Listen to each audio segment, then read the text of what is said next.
আসসালামু আলাইকুম দর্শক শ্রোতা, নতুন একটা ভিডিওতে আপনাদের সবাইকে স্বাগতম। আমি চলে আসছি গয়নাগাটির দোকানে। আপনারা দেখতে পাচ্ছেন খুব সুন্দর সুন্দর গয়না রাখা আছে, যেগুলো শামুক ঝিনুক দিয়ে তৈরি করা। এই দোকানে আপনারা এই শামুক ঝিনুকের গয়নাগুলো পাবেন। আমি আপনাদেরকে দেখানোর চেষ্টা করি। এখানে দেখেন শামুক ঝিনুকের গয়না রাখা আছে। এখানে মেয়েদের জন্য টুপি রাখা আছে। মোটামুটি অনেক কিছু পাবেন আপনারা এই দোকানে, আমি আপনাদেরকে দেখানোর চেষ্টা করব। এখানে দেখেন সামুদ্রিক যে মালাগুলো, সে মালাগুলো রাখা আছে এখানে। দেখতেই পাচ্ছেন খুব সুন্দরভাবে মালাগুলো রাখা আছে। আমি আপনাদেরকে দোকানের একটু এদিকে নিয়ে যাই। আপনারা দেখতে পাচ্ছেন এখানে অনেক সুন্দর সুন্দর মালা রাখা আছে। আপনারা এই দোকান থেকে আসলে এগুলো নিতে পারবেন। দেখতে পাচ্ছেন এখানে মালাগুলো সুন্দর করে রাখা আছে। এখানে নিচেও অনেক গয়নাগাটি রাখা আছে।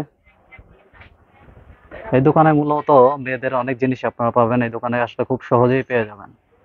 দেখতে পাচ্ছেন উপরেও অনেক মালা রাখা আছে। আমি আপনাদের দোকানের এদিকে দেখানোর চেষ্টা করি। পুরোপুরি দোকানটা মালায় স্বয়ংসম্পূর্ণ। দোকানের আপনাদের একটু এদিকে নিয়ে যাওয়ার চেষ্টা করব। এদিকেও আপনারা দেখতে পাচ্ছেন অনেক কিছু রাখা আছে। এদিকেও আপনারা দেখতে পাচ্ছেন যে দোকানের মধ্যে মালা রাখা আছে, নিচে রাখা আছে টুপি। এদিকেও অনেক জিনিসপত্র রাখা আছে। দোকানের এইদিকে অনেক সুন্দর সুন্দর সামুদ্রিক মালাগুলো সাজানো রয়েছে। মূলত এখানে মেয়েদের জিনিস আপনারা খুব বেশি পরিমাণে পাবেন, মেয়েদের জিনিস এখানে রাখা হয়। আমি আপনাদেরকে দোকানের লোকেশনটা একটু দিয়ে রাখি। পতেঙ্গা সমুদ্র সৈকত আসার পরে যে বার্মিস মার্কেটটা, সেই বার্মিস মার্কেটে ঢোকার পরে এই দোকানটা আপনারা দেখতে পারবেন। তারপরে এখান থেকে আপনারা দামাদামি করে এগুলো নিতে পারবেন। আমি আর একটু এদিকে যাচ্ছি, আপনাদেরকে দেখানোর চেষ্টা করি। এখানে রয়েছে আচার। এই দোকানে আপনারা মালাও পাবেন, এই আচারগুলো পাবেন, দেশি বিদেশি অনেক আচার পাবেন। এখানে রাখা আছে আচার এবং চকলেট। মোটামুটি সব ধরনের আচার এখানে পাবেন। এখানে মোটামুটি আচার এবং চকলেটের সমাহার বলতে পারেন।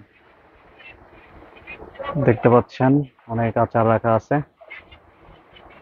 লোকেশনটা আপনাদেরকে একটু বলে রাখি, পতেঙ্গা সমুদ্র সৈকত বার্মিস মার্কেট। এখানে আসলে আপনারা এই দোকানটি দেখতে পারবেন এবং জিনিসপত্রগুলো নিতে পারবেন। দর্শক শ্রোতা, আজকের মধ্যে এখানে বিদায় নিচ্ছি। আপনারা ভালো থাকবেন।